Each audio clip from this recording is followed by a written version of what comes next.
भले ही DC comic book के अंदर ब्लू बीटल कैरेक्टर की मूवी अब जाकर आई हो, बट आपको जानकर हैरानी हो सकती है कि कॉमिक बुक के अंदर ये एक बहुत ही पुराना सुपर हीरो है, जहां पर इसका डेब्यू मिस्ट्री मैन कॉमिक्स के इशू नंबर 1 में अगस्त 1939 में हुआ था, जिसे एक्चुअली चार्ल्स निकोलस वोट्सकोव्स्की ने फॉक्स कॉमिक्स के लिए बनाया था, जो इवेंचुअली आगे जाकर डीसी कॉमिक्स का ही एक हिस्सा बन गई। इनिशियली इस कैरेक्टर का पहले प्रोटैगनिस्ट डैन गैरेट था, जिसे अपनी पावर स्पेशल विटामिन से मिलती थी। बाद में इसे चेंज कर दिया गया सीक्रेट स्कैरब से। इवेंचुअली सुपर हीरो को रिडिफाइन किया गया 1966 के कैप्टन एटम के इशू नंबर 83 से, जहां पर स्टीव डिट्को ने टेड कॉर्ड नाम के कैरेक्टर को प्रेजेंट किया, जहां पर एक्चुअली टेड कॉर्ड स्कैरब की पावर्स का इस्तेमाल गैजेट्स और टेक्नोलॉजी को डेवलप करने में करता है और उसी का इस्तेमाल करके वो एक सुपर हीरो बनता है। लेकिन कॉमिक बुक में इस कैरेक्टर की डेथ होने के बाद इस मेंटल को एक बार फिर से चेंज किया गया और सीधे साल 2006 में हाइमे रेयस को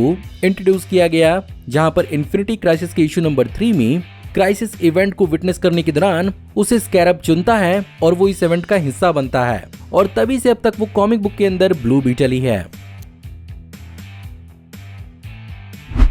बात अगर करें वार्नर ब्रोस के अंदर ब्लू बीटल मूवी के बनने की शुरुआत की, तो इसकी शुरुआत नवंबर 2018 में हुई थी, जिसे मैक्सिकन बॉर्न राइटर गैरेट डनेट अल्कोसर लिख रहे थे, और ये मूवी ओरिजिनली सिर्फ और सिर्फ HBO मैक्स के लिए ओरिजिनली डेवलप की जा रही थी, जो डीसी एक्सटेंडेड यूनिवर्स की पहली लेटिनो लीड वाली मूवी होती। और 2021 तक पोर्टो रिकन फिल्म डायरेक्टर एंजन मैनुअल सातो को इस मूवी के लिए हायर किया गया था, जिन्होंने पहले भी बेन की ओरिजिन स्टोरी के लिए वार्नर ब्रोस को पिच किया था, बट उन्हें इस मूवी की जिम्मेदारी सौंपी गई।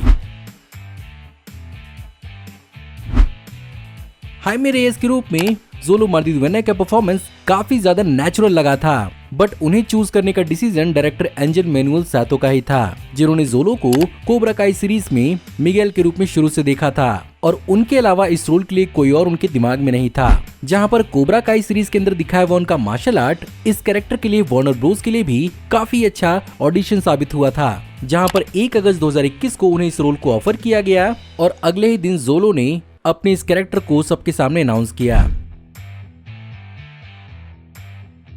ब्रूना मार्क्वेज़िनी जना कॉर्ड के रूप में इस मूवी के अंदर देखने को मिली थी, बट क्या आपको मालूम है कि इससे पहले भी वो डीसी एक्सटेंडेड यूनिवर्स के अंदर एक्चुअली सुपर गर्ल का रोल प्ले करना चाहती थी, जिसके लिए उन्होंने ऑडिशन दिया था, बट ये रोल उस समय एक्चुअली साशा कैली को मिला, जहां पर उनका कैरेक्टर हमें फ्लैश मूवी के अंदर देखने को मिला। बाय द वे, ब्रूना ने अपनी कंट्री ब्राजील के लिए पोर्तुगीज में ही अपनी आवाज को डब किया था।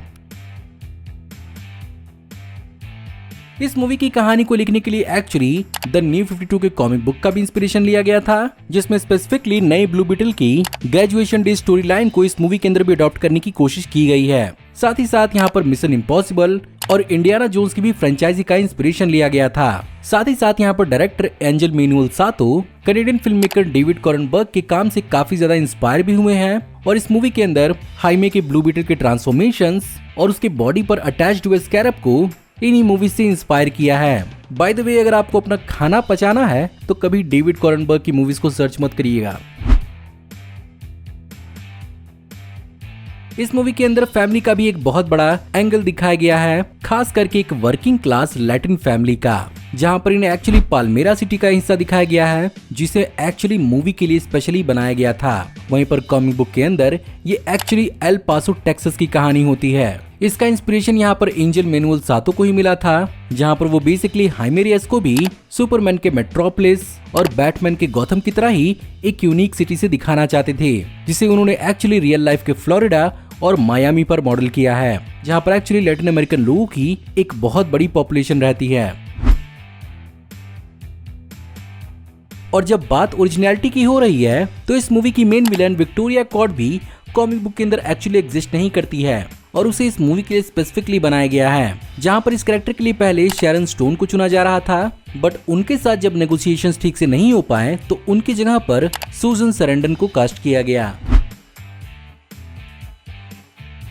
खैर, हमने ब्लू बीटल और उससे जुड़ी हुई चीजों के बारे में तो बहुत बात किया, पर हमने अब तक स्कैरब, जिसे डीसी कॉमिक्स के अंदर खादीजा कहा जाता है, उसके बारे में ज्यादा बात नहीं की। वेल एक्चुअली डीसी कॉमिक्स के अंदर बहुत बाद में स्कैरब की एक्चुअली बैक स्टोरी दिखाई गई थी, जहां पर इसे एलियन स्पीसीज रीच से जोड़कर दिखाया गया, जो बेसिकली इस एलियन स्कैरब को अलग अलग प्लैनेट्स पर डिप्लॉय करती है और वहां पर ये एलियन स्कैरब अपना होस्ट चुनता है और उसी होस्ट की बॉडी पर कंट्रोल करके रीच या तो उस पूरे के पूरे प्लेनेट को तबाह करती है या उस प्लेनेट का कंट्रोल अपने हाथ में लेती है। बट कॉमिक बुक के अंदर ब्लू बीटल एक्चुअली इस चीज को रेजिस्ट करता है और स्कैरब की कॉमिक बुक के अंदर लगभग यही स्टोरी है।